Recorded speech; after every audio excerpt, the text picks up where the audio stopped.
관련된 것들을 커피에서의 산이다 라고 하면 커피의 산과 제일 큰 걸 보세요. 그럼 포스포릭 액시드, 인산이 제일 많이, 큐닉산은 우리가 클로로제닉 액시드의 분해 산물인 것이죠.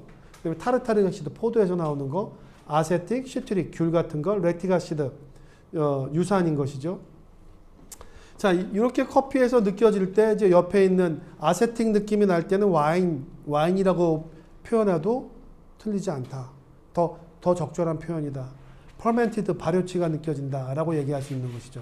이건 비네거는 이제 식초인 것이고, 시트러스다. 시트러스의 느낌이 난다라고 할 때는 여기에 이제 레몬, 라임, 그레이프, 자몽, 오렌지, 그다음에 시트릭에서는 또 트로피칼 라이크도 있다. 여기 있는 단어들만 다 아셔도 커피를 드시고 나서 관능 표현하는 데 있어서 정말 무궁무진할 수가 있어요. 대신 경험만 가지고 향미를 표현하기 힘드니까 산 공부에 대한 단어들이 커피에서 나오는 것들이 고맙게도 다 들어가 있어요. 저 그림 한 장에. 자, 그 다음에는 얘는 뭐죠? 이 논문의 핵심이 이제 마우스필인데, 그러니까 질감을 가지고 단어를 갖다가 정리한 것은 플레이버필 중에 카운터컬처 커피예요. 그래서 제가 2016년에 지금의 그 커피 플레이버필이 나오기 전에는 카운터컬처 커피의 플레이버필을 굉장히 좋아했어요. 그래서 이 그 커피 플레이버필 SCA가 한 이것이 나온 다음에 모든 것이 다 사라질 줄 알았는데 요즘에 다시 카운터컬처 커피 필이 뜨고 있죠. 그 이유는 뭐냐면 감각 용어들이 제일 풍성하고, 또 하나는 카운터컬처 커피에는 질감 단어들이 들어가 있어요. 보세요. 질감 단어들의 표현이 이제는 플레이버, 향미에도 포함된다고 제가 말씀드렸죠. 마우스필, 질감에 관련되는 것, 단어들 한번 보십시오. 텍스처, 질감, 파티클, 입자감, 그 다음에 마우스 드라잉, 입을 좀 말리는 듯한 느낌, 클래리티, 어떤 경쾌함, 깨끗함, 컴플렉시티, 어떤 복합미, 밸런스, 한쪽으로 쏠리지 않고 입안을 가득 채워주는 그런 균형감, 비스코시티, 점도, 주이시, 어떤 주스와 같은 시원함, 코팅, 입안의 어떤 점막을 확 형성해주는 것, thin, 얇아가지고 성분이 많아 보이지 않는, 스티키, 끈적이는, thick, 농밀함, 추위, 뭔가 이렇게 씹히는 것처럼 느껴지는, 웨이트, 무게감, 눌러주는 것이 어느 정도 눌러주는, 거기에 덴스, 공간이 없이 뭔가 확 밀착돼갖고 성분이 아주 단단하게 보이는 거. 이거는 와인에서는 스트럭처, 구조감이라고 얘기하는 거죠. 이런 식으로 여기서 나오는 세 개의 그래프를 보면서 커피 향미를 표현할 때 저기 있는 단어들을 자꾸 익숙하게 쓰시란 말이에요. 응? 애프터 테이스트야말로 제가 굉장히 중요한 거라고 말씀드렸죠. 후미는 보너스로 보는, 삼키고 난 다음에 얘가 어쩐지 괜찮을까 하고 보너스가 아니라 그랬어요. 삼킨 다음에 앞에서 느껴졌던 모든 관능을 종합하는 피니시의 의미가 강하다. 푸미 애프터 테이스트에서 랭스, 길이죠. 쇼트, 짧게 끊겨진다. 뭔가 근데 이 쇼트가 짧을 때에는 깔끔함이 될 수가 있어요. 그래서 아주 나쁜 건 아니죠. 입을 싹 닦아주는 개운함. 티라이크. 그럴 땐 티라이크죠. 근데 뭔가 새콤달콤하게 길게 해준 게 링걸링, 롱이 되는 거죠. 링걸링, 어디에 매달려 있는 것 같은. 퍼시스턴트는 뭐냐면 얘가 종소리처럼 길게 해줄 때 우리가 링걸링이라고 하지만 이어지면서 계속 어떤 이 하울링처럼 센 게 자꾸 이렇게 더 나오는 것 같다 할 때는 와, 퍼시스턴트, 얘 사라지지 않고 자기를 계속 어필하네? 라는 그런 뉘앙스의 차이죠. 그 다음에 이제 쇼트, 패스트, 완전히 휘발성 있게 완전히 사라진다. 퀵도 사라진다는 뜻이죠. 아주 멋진 표현들이에요. 이제 저거를 기존에 나와 있던 것을 이런 여러 가지 정의, 제가 여기서 긁어가지고 이 단어들을 한번 모두 다 해석해 보시라라고 얘기했던 거예요. 이거는 이제 정의한 것이 논문마다 다르죠. 그래서 이거를 만드는 거예요. 플레이버 필처럼. 여기에는 모두 입에서 느껴지는 촉각, 질감이 있어요. 거기에 보면은 애프터 테이스트, 후미에서는 후미가 느껴진다고 할 때 길이감을 먼저 봐라. 그리고 그 길이에는 롱, 미디움, 쇼트가 있다. 마우스필에는 우리가 흔히 바디라고 얘기하는데 바디만 있는 것이 아니라 무게감만 있는 것이 아니라 질감이 있다, 입자감이 있다. 그래서 마우스필에서도 두 개로 나뉘죠. 바디와 텍스처, 질감. 질감에서는 스무스, 부드럽다, 거칠다, 그 다음에 입자감, 꺼끌거린다. 바디는 묵직하다. 비스코시티는 점도감이 있다. 산미에서도 인텐시티 강인하다. 그 다음에 이거는 커피에 액시되어 있는, 커피에 들어가 있는 산미들을 얘기하는 거고, 시트릭일 때는 트로피칼과 시트러스를, 말릭일 때는 우리 말릭 자체는 사과산이잖아요. 그럼 사과산일 때 애플과 베리를 같이 보인다는 것이 재밌고, 포스퍼릭일 때는 인산이죠. 인산이 제일 많은 게 어디예요? 코카콜라죠. 우리가 탄산음료 마실 때 시원함은 다 포스퍼릭. 포스퍼릭은 뭐죠? 유기산이 아니죠. 무기산이죠. 타르타릭 액시드는 갖다 뭐예요? 포도죠. 타르타릭 액시드의 맛을 보려면은 그 느낌을 가지려면 어떻게 돼요? 우리가 그 포도즙 보관해 두면 밑에 침전물이 가라앉죠. 그게 바로 주석이에요. 그걸 한번 드셔보시면 느낌이 올 것이고. 그다음에 아세틱은 와인이 퍼멘티드 식초와 같은 느낌. 그다음에 렉틱 액시드 같은 경우는 치즈와 요구르트의 같은 느낌. 그다음에 퀴닉 액시드 같은 것은 클로로겐산이 분해돼서 나오게 되는 비터니스라고 하는 것. 그러니까 저 제일 끝에 나오는 퀴닉의 비터니스는 어디에서 느껴져요? 커피에서. 다크 로스팅에서 느껴지는 거예요. 커피를 많이 볶을수록 오늘 제가 엘러지가 있나? 왜 이렇게 콧물이 많이 나죠? 질문하는 거 아니니까 답하지 않으셔도 돼요. 큐닉 액시드는 드립 정도까지 볶을 때는 클로로겐산이 있어서 산미가 있는데 저거를 신맛이 싫다 그래서 조금 더 볶았을 때 클로로제닉 액시드가 퀸산과 카페익산으로 나뉘는 거예요. 그럴 때 퀸산 때문에 큐닉 액시드 때문에 비터니스가 강해진다라고 얘기하는 거죠. 자, 오늘 하루 종일 얼마나 힘드셨어요? 지금 여기 공기가 따뜻하니까 거의 취침 분위기가 되고 있어가지고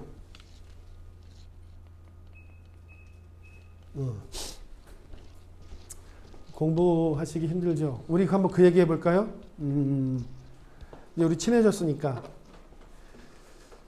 그 어디부터 할까요? 우리 설 선생님부터 어떤 논문 쓰고 싶으세요? 저 로스팅인데 지금 생각하고 있는 거는 댐퍼를 열고 닫았을 때 그 연기나 기타 환경적인 부분 때문에 변경되는 성분이 뭔지 써보고 싶습니다. 우리 1학기 선생님 지금 설 선생님이 말씀하신 게 느낌이 와요? 댐퍼? 오케이. 우리 중간고사 끝나고 나면 그 다음에는 로스팅 개론 한번 하고, 응? 자, 오른쪽으로 돌면서 왼쪽이 되나요? 또 말씀해 보세요. 어떤 논문 쓰시고 싶으세요? 혹시라도 전 논문 안 써요. 그거 안 돼요. 그냥 머릿속으로 생각하는 주제들. 저는 실험 논문 대신에 양적 논문을 쓰고 싶은데요. 방향을 커피 원산지랑 소비자 태도 관련해서 쓰고 싶은데 아직 정확한 방향을 못 정했습니다. 그렇게 할 때는 그 내가 연구하고 싶은 논문을 그렇게 믿으세요. 반드시 한 사람이 있어요. 엄청 많더라고요. 그죠? 그 논문을 찾아서 느낌이 있어서 어떻게 접근해야 되나. 중복돼도 상관없어요. 중복돼도 석사 논문은 그 결과가 같게 나왔다. 다르다. 그것도 논문이에요. 왜냐하면 재료가 달라요. 재료가 똑같아서 안 된다 그러면 산지가 달라요.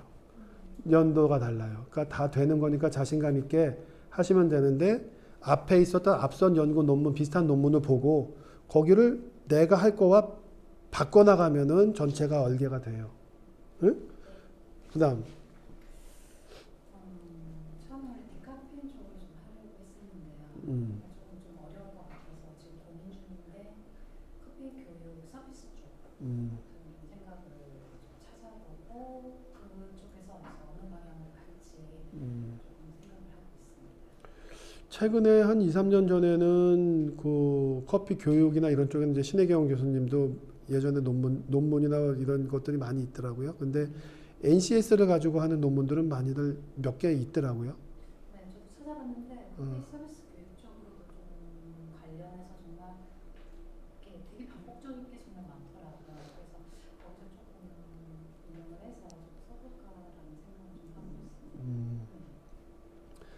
왜 자꾸 겪는 줄이에요? 본인 순서 맞아요. 예. 저는 아직 공부를 그래도 워낙 주제가 막 바뀌었는데 요번 학기 첫 학기니까 여유를 갖고 나는 어떤 거를 하고 싶다라는 걸 꼭 한번 찾아보세요. 제가 이제 이게 첫 학기부터 갖고 있으면 좋은데 그 얼개라는 게 있어요. 논문 그러면은 제목, 그다음에 개요, 가설, 가설의 검증, 그다음에 중간 인트로덕션, 그다음에 실험 목적 이렇게 있는 그 얼개가 있습니다. 그거를 한번 다들 다들 갖고 있나요? 논문 쓰시는 분들?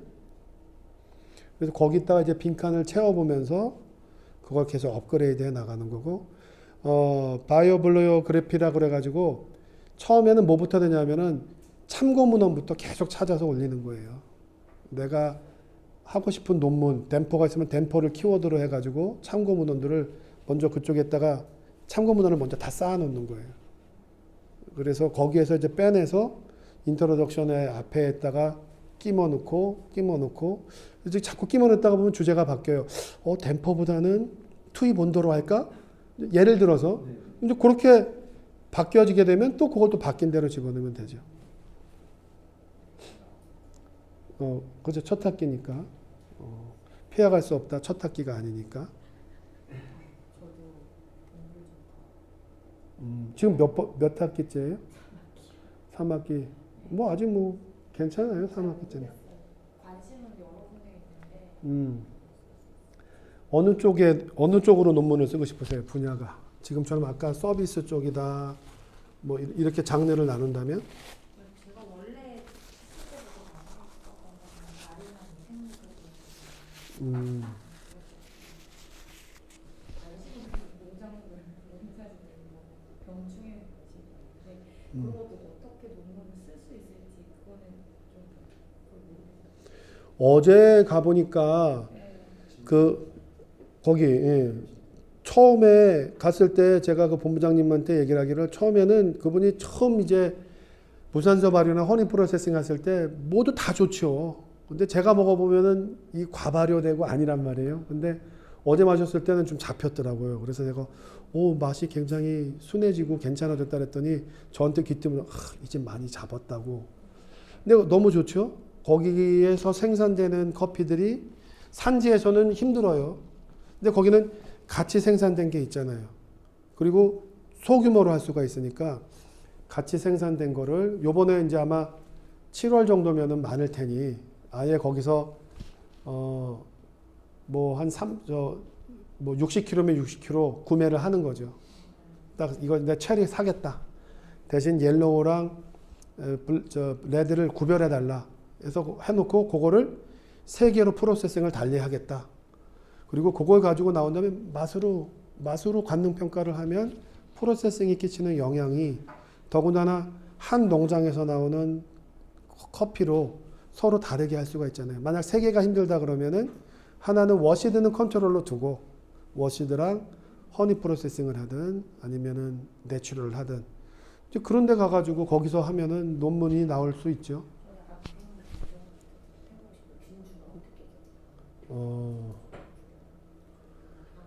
그거 하면 재밌겠다. 근데 그 뭐죠? 굉장히 그쪽을 해보셨어요? 젤에다가 마이크로 아이덴티피케이션을 해봤어요? 어이, 찌찌뽕이네. 제가 예전에 오군장, 오셨어요. 고생하십니다. 철길에서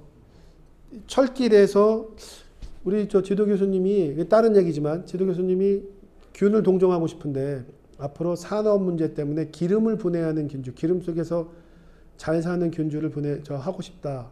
탄화수소 쪽인데 그래서 어디 가면 이걸 구할 수 있을까 하다가 어릴 적에 기차에 기름이 많았다는 거. 제가 이제 못을 갖다 놓고 이렇게 평평하게 만드는 거 다들 해보시지 않았나요? 저만 해봤나요? 못을 갖다가 이렇게 철길에다 올려놓고 이렇게 숨어 있으면 기차가 지나고 난 다음에 그 못이 평평해져요. 그러면 그거 갖고 이제 막 갈아서 조그만한 칼도 만들고 그랬는데 거기서 제가 균을 동정해가지고 그게 이제 제가 제사 저자로 들어가 있는 논문이 됐었던 거죠. 한번 그거 해보세요. 예. 근데 균을 동종하기는 너무 힘들어요. DNA 시퀀싱까지 다 가야 되거든. 새로운 균을 찾으려면. 그래서 새로운 균이 아니라 대표적인 균들도 있죠. 근데 그런 건 못 있을 것 같아요. 거기 퍼멘테이션 다 저기예요. 효모. 박테리아는 바실러스 쪽이 있고 다른 데는 지금 균 나온 건 다 사카로마이셋으로 논문 굉장히 많아요. 그렇죠? 근데 너무 어려워요. 그러지 말고 석사 논문은 관능 평가를 하고 나중에 거기서 관능 평가의 원인이 발효에 작용하는 균이 한국에서는 이런 균으로 나왔다라고 하는 정도로 가도 충분해요. 하여튼 더 깊게 한번 해보세요. 아니 그거를 여기 같이 하는 거예요. 같이 동료들이 우리가 그것을 피어 인터랙션이라고 하잖아요. 같이 채워주고 해주고 그래야죠. 어느 쪽에 관심 있으세요? 저는 교수님께서 올려주시는 논문을 읽다 보니까 예. 공부가 되고 예. 아직 뭘 써야겠다는 생각은 없는데 계속 연관된 논문을 계속 찾아봐야겠다. 뭐 캠퍼가 작용하는 거, 또 발효정도에 따른 그 풍미 뭐 이런 거 아직 개념이 없는데 네. 자꾸 찾아보고 좀 축적해 나가야 좀 감이 오지 않을까. 네. 아직 병아리는. 첫 학기시니까. 예. 하지만 이제 내가 무슨 논문을 쓰겠다라는 생각을 그게 바뀌더라도 그걸 가지고 관찰하는 거는 좀 다르니까 예, 좋습니다. 그렇게 하시고 오시자마자 질문을 드려서 어떤 논문을 희망하세요? 괜찮아요. 지금부터 생각해도 돼요. 저도 아직 생각을 많이 안 해봤는데 아직은 잘 모르겠어요. 어느 분야로 초점을 둬서 지금은 어디 커피 관련 직장에 다니시나요? 네. 거기서는 어떤 성격의 환경이에요? 커피의 어느 부분? 대부분 영업인 거죠. 그러면 원두를 판매해요? 머신을 설치해요? 아니면 생두를 저희가 합니다. 생두요? 혹시 어디 볼카페라고 볼? 들어본 것 같기도 하고 죄송합니다. 그러면 생두와 관련되면 보관 같은 거 거기서 버려지는 것들 없어요?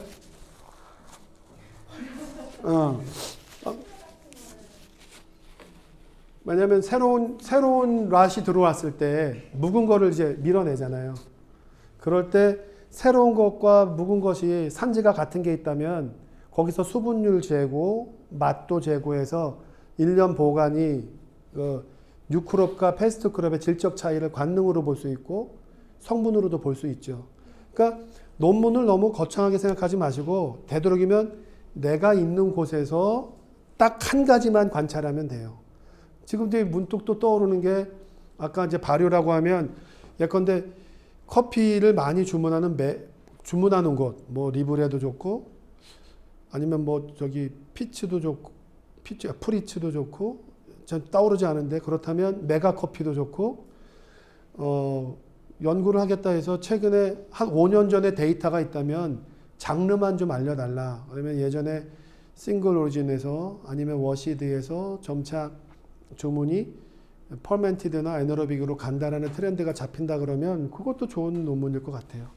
소비자들이 소비하는 커피가 연도별로 왔을 때 그게 통계적으로 유의미하지 않더라도 그런 자료가 접근이 된다 그러면 5년 전에 워시드 커피에서 대부분 초창기에 제 가설은 모두 초보자들은 내추럴을 좋아할 것이다. 그래서 초창기에는 내추럴 커피를 찾다가 그 다음에 이제 깨끗함을 찾아서 워시드 커피로 갈 것이다. 그 다음에는 다양한 맛을 위해서 허니 프로세싱으로 갈 것이다. 그 다음에는 2015년 사사세틱 이후에는 호기심 때문에 에너로빅 퍼멘테이션으로 갔을 것이다. 그래서 이제 최근에는 인퓨스드 커피. 예를 들어 시대별로 그런 것이 어떤 지표로 나온다 그러면 그거 하나 데이터만 가지고 이제 의미 분석을 해서 써도 좋은 거죠. 반드시 그걸 쓰라는 뜻이 아니라 논문은 그렇게 멀리 있지 않다라는 거고. 그래서 제가 이거를 하는 거는 그 강의 우리 그 동영상 올려놨어요. 공지사항에서 보시고 거기에서 이거를 이 오프라인에서 또 다루기에는 우리 서로가 시간이 소모적이니까 영상을 보고 이걸 보시고 저건 이해가 잘 안 간다 그러면은 시간 이때와 저저랑 오프라인에서 질문을 받는 걸로 하고 이거를 하여튼 요번 학기는 다 띄는 걸로 하고 다음 주에는 우리가 그 중간고사를 볼 텐데 앞부분에 그동안 냈던 과제물 칼디가 실존 인물이냐 그 다음에 ICO의 커피 그 번역하라는 거 그 다음에 지난번에 했던 커피 캐릭터의 단어 그 다음에 오늘 제가 저녁에 올려놓을 또 단어 조사할 게 하나 있어요. 그러면 그 범위 내에서만 우리가 같이 시험을 한번 치르죠. 시험을 치른다고 하는 건 그 푸시해 주는 거예요. 여러 선생님들 공부하시라는 거고 중요한 건 누가 못하냐를 보는 게 아니라 열심히 하는 사람에 대한 예의죠. 그래서 평가를 하는 거니까 그렇다고 또 학점에 너무 스트레스 받지 마시고 최선을 다하시면 아니다. 그게 아니라 고통 없이 변화 없다. 이제 그 얘기를 드려야겠네. 자, 우리 이따 사인 좀 주세요. 6시 50분이 되면 6시 55분이 되면 제가 끊을 수 있게끔 이거 어디 갔죠?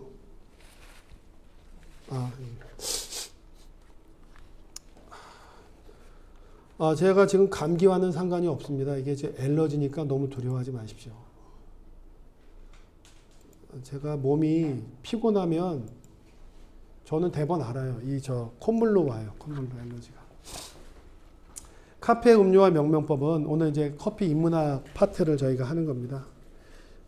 아주 기본이 되는 것들만 말씀을 드리니까 인문학을 어렵게 생각하지 마세요. 우리가 앞부분에 약간 논문에 있는 구성을 보면서 다뤘던 것, 그것이 왜 저걸 연구하지? 그죠? 이 순간 우리는 인문학 쪽을 향해 가요. 저 결과물이 인간의 행복에 어떤 관계가 있을까? 이 커피 메뉴도 왜 쟤는 저렇게 부르지? 저렇게 불렀던 이유가 있을까? 그리고 그 메뉴에 담겨있는 사연은 무엇일까? 이렇게 생각하면 우리는 그것이 인문학 쪽으로 간다고 보는 거예요. 그래서 우리가 커피를 베리에이션이라고 얘기를 하죠. 그 베리에이션은 바로 그 변주곡을 의미합니다. 예를 들어 여기서 좀 시간이 걸리더라도 나중에 여러 선생님들께서 강의를 하실 때 쓰라는 거예요. 정명훈의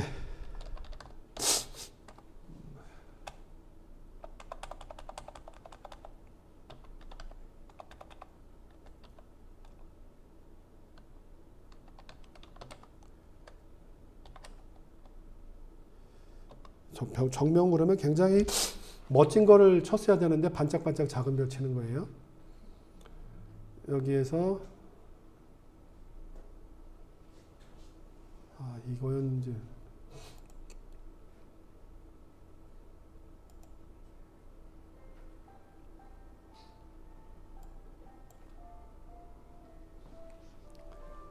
모차르트 곡이죠.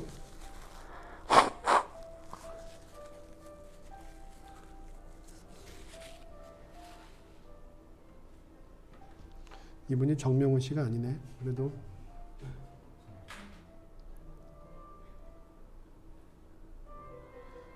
그죠?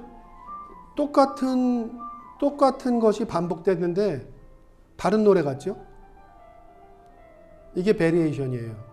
같은 마드리를 연주한단 말이에요. 아까 반짝반짝 이게 반짝반짝이 다 있지만 다른 요인들을 집어넣어서 아예 다른 음악인 것처럼 연주되고 있죠? 그죠? 반복되는 게 포착되죠?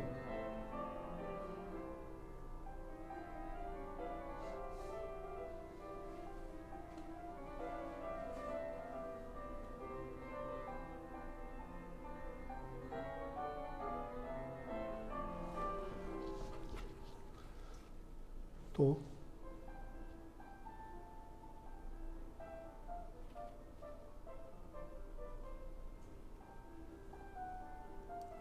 이게 변주곡이다.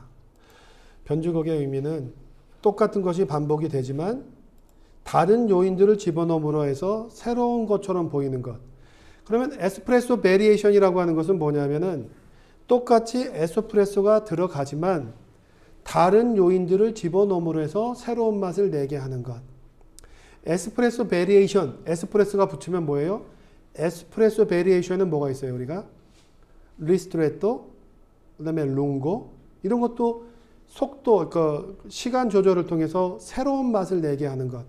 공통적인 것은 에스프레소인 거죠. 우리가 마키아토와 에스프레소는 다른 게 아니에요.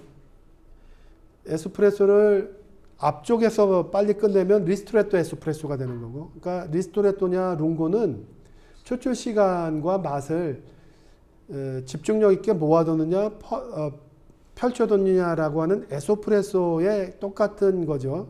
이탈리아 사람들한테 제가 IBS 여기에 처음 들어왔을 때 코벨리라고 하는 이제 그 바리스타가 와서 이제 트레이닝을 했었는데 제가 질문을 했어요. 리스토레토 롱거 이렇게 하는 거 서로 막 한 다음에 야, 뭐가 제일 맛있냐? 뭐가 제일 맛있냐고 물어봤어요. 뭐라 그랬을 것 같아요? 리스토레토. 또 그렇죠. 답을 제가 기다리면 안 되죠. 에스프레소라고 얘기를 하죠. 왜냐하면 에스프레소를 가장 이상적으로 말하는데 리스토레토나 룽고로 마시면 왜 그렇게 마시니? 라고 얘기한대요. 그럼 질문이 또 나가죠. 그거 왜 만들었니? 베리에이션 때문에 그래요.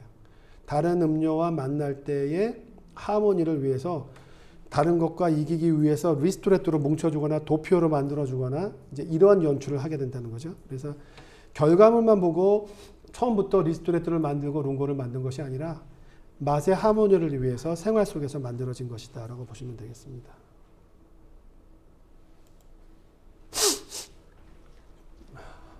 자, 아메리카노, 카페 아메리카노. 제가 이거를 콜롬비아 싱글 오리진으로 그 에스프레소를 만들어서 아메리카노로 물을 부으면 카페 콜롬비아노로 부르자. 그 다음에 아프리카노면은 카페 아프리카노로 부르자. 그 운동을 2013년에 벌였는데 얼마 못 갔어요. 근데 한번 해보세요. 아메리카노 하지 말고 아프리카노, 콜롬비아노, 그렇게 시도해보는 것도 에디오피아노, 좀 구찌노 그렇게. 예. 자, 이제 이렇게 물을 갖다가 집어넣는 것을 우리가 아메리카노라고 얘기를 하죠. 여기 프레가 들어가면은 얼음입니다. 얼음. 그다음에 레귤러라고 하는 것은 레귤러 커피는 시대마다 좀 달랐어요. 예를 들어 우리나라 1970년대 레귤러 커피 그러면은 다방 커피라고 얘기할 수 있죠. 지금 레귤러라고 하는 건 지금은 어떻게 얘기하냐면 드립 커피, 오늘의 커피를 의미해요. 압력을 가하지 않고 그냥 드립 커피 마시는 블랙 커피를 레귤러 커피라고 얘기하고 이제 압력을 가해서 에스프레소 장르는 이제 에스프레소라는 용어로 따로 부르게 되죠. 레귤러 커피의 사전적 의미를 정확히 얘기한다면 그 시대 그 상황에 제일 많은 사람들이 마시는 방식을 레귤러 커피라고 얘기를 해요. 일상 속에서. 로마노. 카페 로마노는 로마 사람들이 마시는 방식인데 로마노를 마시게 됐던 이유에는 여러 가지 이야기가 있어요. 예를 들어 이탈리아에 이렇게 있으면 밑으로 갈수록 적도 쪽이 가까워지고 있죠. 이쪽이 이제 알프스고 위로 갈수록 온도가 차가워지죠.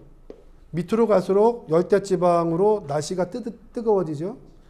온도가 온대 쪽으로 좀 갈수록 산미에 익숙해져 있어요. 근데 밑으로 갈수록 산미가 없어요. 발효가 안 일어나요. 뜨거운 데서는 발효가 아니라 부패가 일어나죠. 그래서 발효 음식들이 없죠. 죄송합니다. 앞으로 강의 올 때는 전날 푹 자고 오겠습니다. 그래서 이탈리아의 통일 세력은 어디예요? 북쪽이에요. 프로렌스, 프로방스, 여기 베로나 이쪽 위쪽이 스위스, 유럽 쪽에 가까워서 얘들이 이른바 귀족이었고 람보르기니가 어디서 나와요? 북쪽에서 나오죠. 바로 거기에서 베제라가 1906년도 8년도에 미케닉 그 차를 만드는 람보르기니를 만드는 그 장인들이 왜 커피를 저렇게 어렵게 마시지? 버튼 하나 누르면 마시면 되지? 하고 만들어지는 게 에스프레소 머신이 되죠. 자, 그 문화들이 쭉 내려와서 대신 여기에 로마가 있었을 때 로마 쪽으로 갈수록 위에는 에스프레소에 로부스타가 안 들어가요. 프로방스쯤에 왔을 때 로부스타가 한 30% 들어가고 그 다음에 여기 로마 쪽으로 왔을 때 한 50%가 들어가고 나폴리 쪽으로 가게 되면은 남쪽으로 가게 되면은 거의 70%가 들어가서 이제 비유로 드리는 말씀이에요. 위쪽엔 산미가 있는 커피를 좋아해요. 그러니 로마 쪽에 와 있는 사람들이 이제 교황청이나 이런 문제 때문에 왔는데 로마에서 산미 있는 커피를 마실 수가 없는 거예요. 다 진하게 볶고 커피를 마시면 기분이 좀 경쾌한 게 있어야 되는데 다 너무 그 묵직하고 기름기 있고 텁텁하니까 싫죠. 그때 누군가가 커피에다가 시트러스 이걸 좀 집어넣어 달라 해서 넣어 마셨더니 산미가 북돋아졌다. 그래서 저게 이제 하나의 네이밍이 되는 거죠. 이렇게 시트러스, 오렌지나 레몬 조각을 옆에다가 넣어주거나 빠뜨려서 마시는 것을 카페 로마노라고 얘기를 하고, 저 로마노라고 하는 메뉴를 통해서 우리가 이탈리아의 커피 메뉴, 저 커피 음료의 그 지역적 특색을 알 수가 있는 거죠.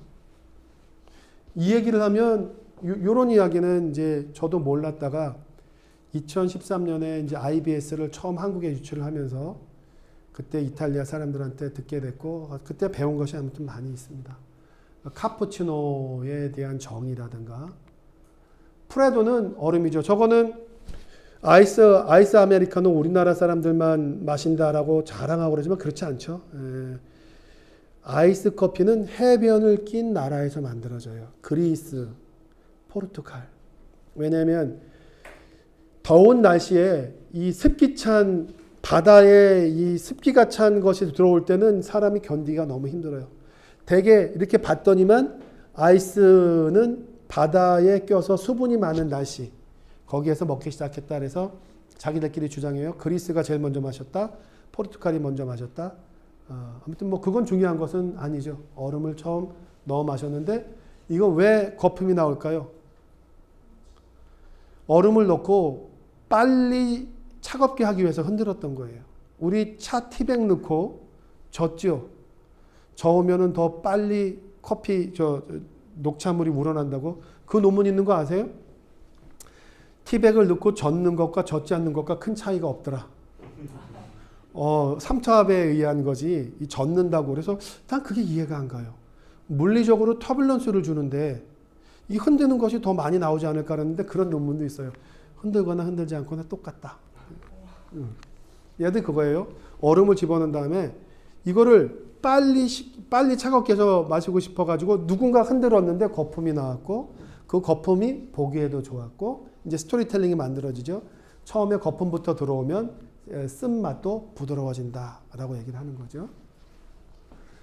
계속해서 이제 여기서 다 설명을 하지는 않겠지만 저런 방식으로 여러 선생님들께서도 이런 슬라이드를 하나씩 스스로 한번 만들어 보세요. 자, 샤커레트는 아까와 뭐가 다르냐면 거품이 많아도 너무 많아요. 거의 절반을 차지하게 될 때 얘는 쉐이크, 아예 샤커레트라고 하자. 그러면 어떤 커피를 넣고 얘가 샤커레토냐 프레도냐라고 따질 일이 아니에요. 그건 제공하는 사람이 마음껏 얘기할 수가 있어요. 하지만 저렇게 이름 붙이는 것이 샤커레트는 거품을 많이 냈다. 한 잔에 담길 때 거의 물리적으로 반반 정도까지 된다라고 얘기를 하죠. NCS에는 예전에 저 프레도가 아니라 샤커레토가 올라가 있었어요. 근데 지금은 이제 NCS에 없죠. 카페 사이공은 이 핀이라고 하는 걸로 하는 거예요. 이 핀이라고 하는 것이 아주 저렴하죠. 우리로 따지면 뭐 1,000원 정도면 되는데 필터가 없어요. 구멍이 다 나 있고. 그리고 밑에는 연유를 넣어놓죠.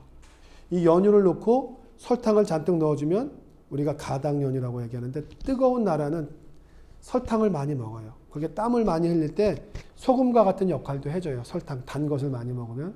그리고 또 하나는 왜 연유예요? 우유가 아니고. 베트남의 풍토가 날씨가 뜨겁기 때문에 우유로 보관하면 쉽게 상해요.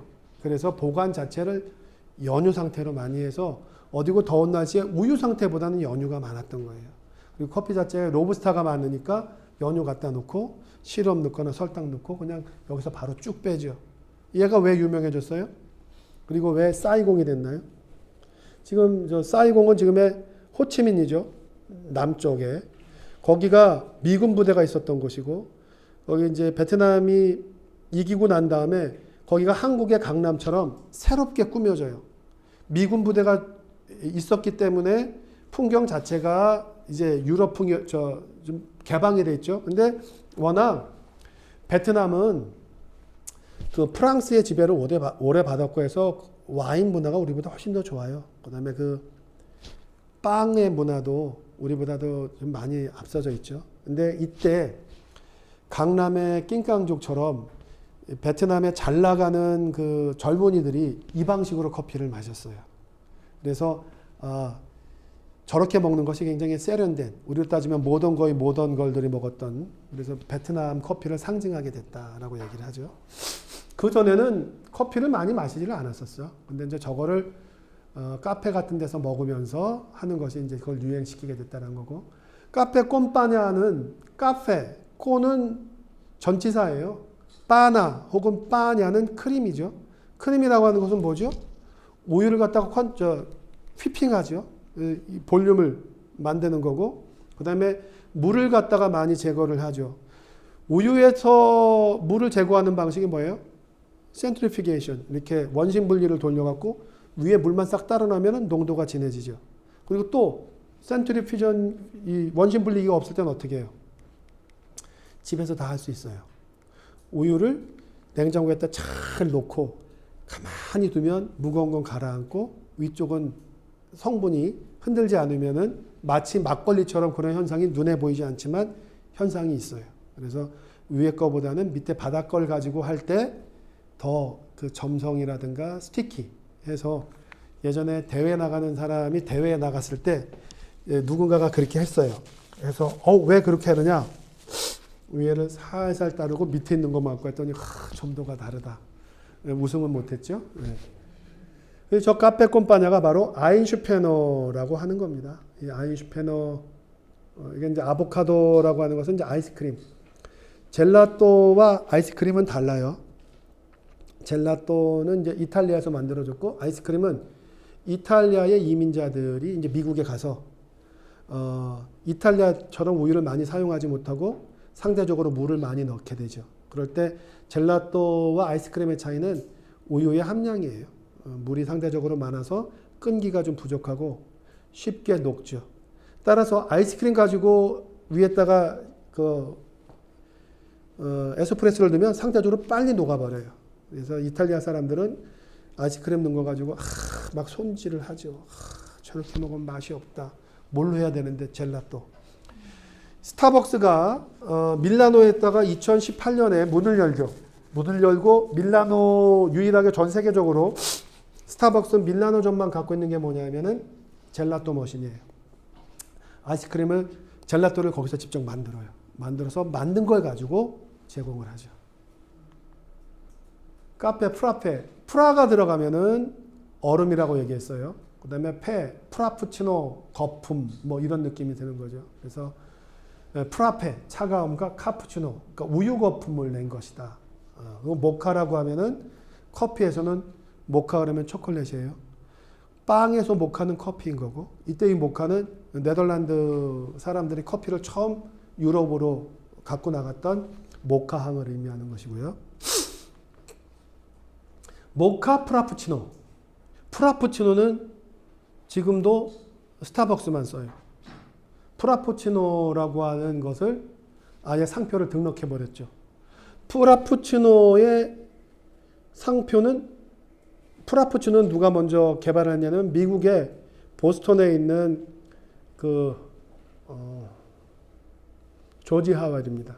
조지 하웰이 SCA를 초창기의 멤버인데, 그 사람이 보스턴에서 카페를 하고 있는데, 제가 이름은 까먹었어요. 그 카페 이름은. 하우즈슈가 찾아가죠. 딱 찾아갔는데 세상에 아이스 커피를 블렌드에다가 집어넣어가지고 얘를 싹 부수더니만 프라푸치노라고 딱 갖고 와요. 조지 하웰이 그걸 딱 보고 얘기하죠. 나한테 팔어. 그래서 얼마 줄래? 너희들 갖고 있는 간판 다 스타벅스로 바꾸고 저거 하는데 내가 저게 이제 액수가 강의한 지가 오래됐는데 한 20억인가 이렇게 줘요. 저 상표를 봤는데 다들 그때 야 스타벅스 진짜 돈잔치를 벌이는구나 했는데, 그 다음에 발표를 하죠. 스타벅스가 지난 1년간 프라푸치노를 가지고 전 세계적으로 올린 수익이 1,000억이 넘습니다. 예. 그런 걸 보면서 이제 무너지는 거죠, 우리는. 그러면 이제 여기서 카페를 하시는 선생님께서는 제2의 프라푸치노를 만들어야죠. 네? 모카치노, 치노로 그러면은 우유 거품을 의미합니다. 모카 그러면은 초콜릿을 의미하는 거죠. 그래서 초콜릿과 우유가 들어가면 모카치노인데 대부분 치노 그러면 거품을 의미한다고 보시면 되고 이제 모카가 들어가면 초콜릿이 들어가긴 들어갔는데 너무 많이 들어갔다. 아까 카페 프레도와 카페 샤코레토처럼 모카를 너무 많이 들어갔다 그러면 쇼콜라가 되는 거예요. 쇼콜라. 근데 저 쇼콜라에는 또 이런 것도 있어요. 쇼콜라 정도라면 파우더를 쓰는 것이 아니라 대패로 초콜릿을 갖다 이렇게 깎아서 넣는 거 할 때는 쇼콜라로 해요. 근데 저거를 카페에서도 좀 썼으면 좋겠어요. 쇼콜라 라떼라고 하면 훨씬 더 좋지 않아요? 그럼 왜 쇼콜라냐면 우리는 파우더를 쓰지 않고 그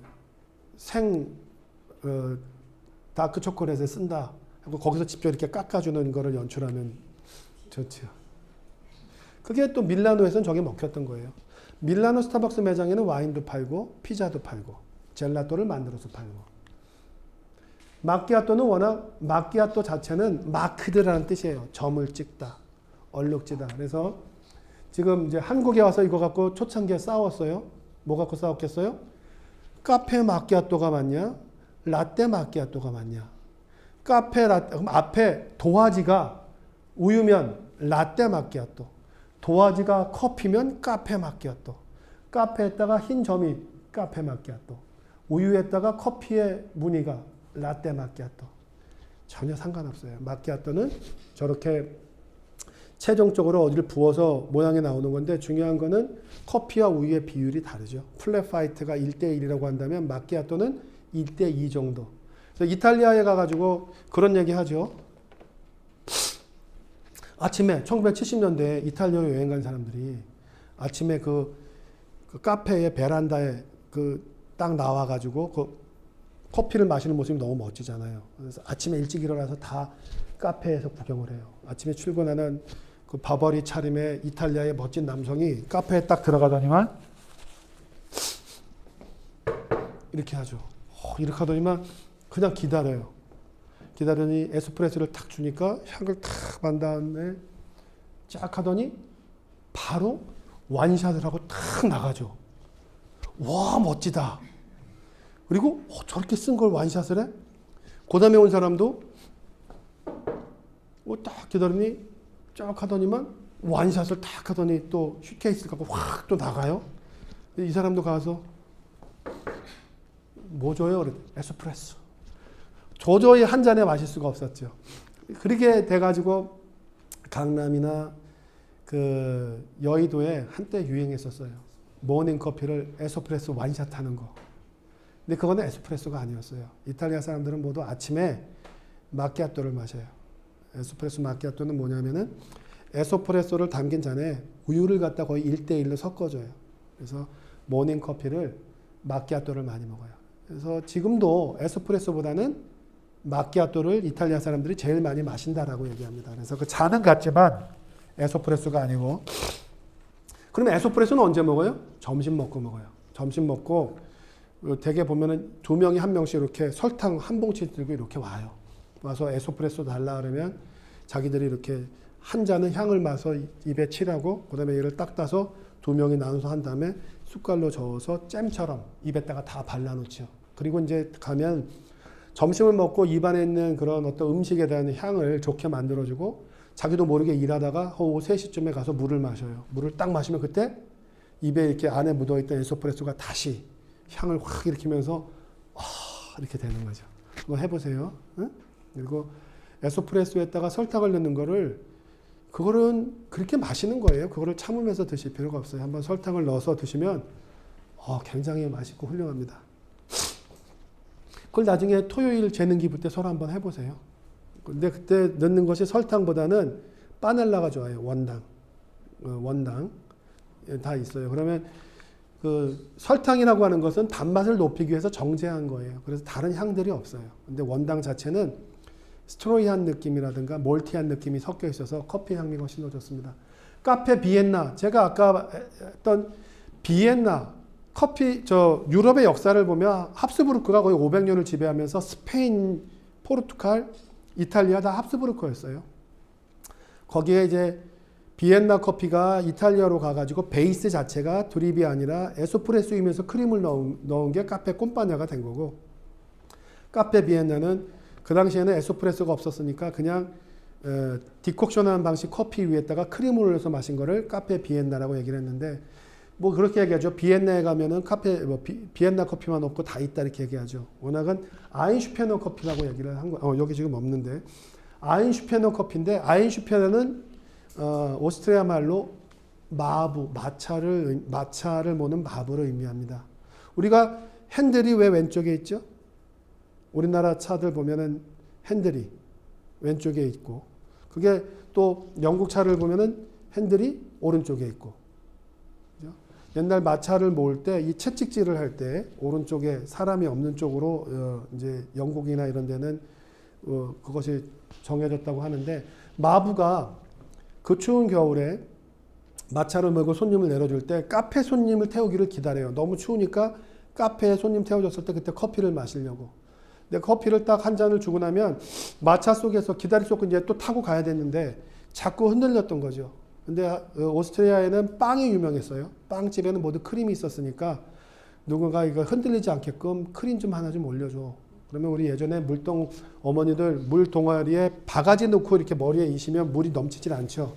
그런 방식으로 먹었던 거. 아인슈페너, 마부들이 마셨던 커피다 그래서 그것이 비엔나 커피, 이런 모양이 되는 것입니다. 자, 이제 나머지 이런 부분들은 뭐 큰 의미는 없어요. 대신 여러 선생님들께서는 트렌디하게 이런 것이 있으면 한번 이렇게 자료로 만들어서 놓고 그렇게 하시면 좋겠습니다. 자, 오늘 혹시 질문? 오늘 제가 오늘 콧물 때문에 정신이 없네요. 죄송합니다. 자, 그러면 다시 정리할게요. 오늘 돌아가시면 이 책 1장, 2장 해놓은 거 영상 꼭 한번 보시고, 제가 3장, 4장, 5장 계속해서 영상을 올릴 테니까 좀 보시는 걸로 하고요. 다음 주에는 우리가 피 선생님 오실 때 그때 우리가 간단히 시험을 치르는데, 오늘 저녁에 내일 할게요. 오늘 저녁에 집에 가면 12시더라고요. 그래서 내일 중에 제가 또 과제물 하나 더 올리면 그것까지 포함시켜서 이번 기회에 지난번에 수행했던 과제들 다시 한번 쭉 읽어보십시오. 다 하셨죠? 예, 마치겠습니다. 예, 수고하셨습니다.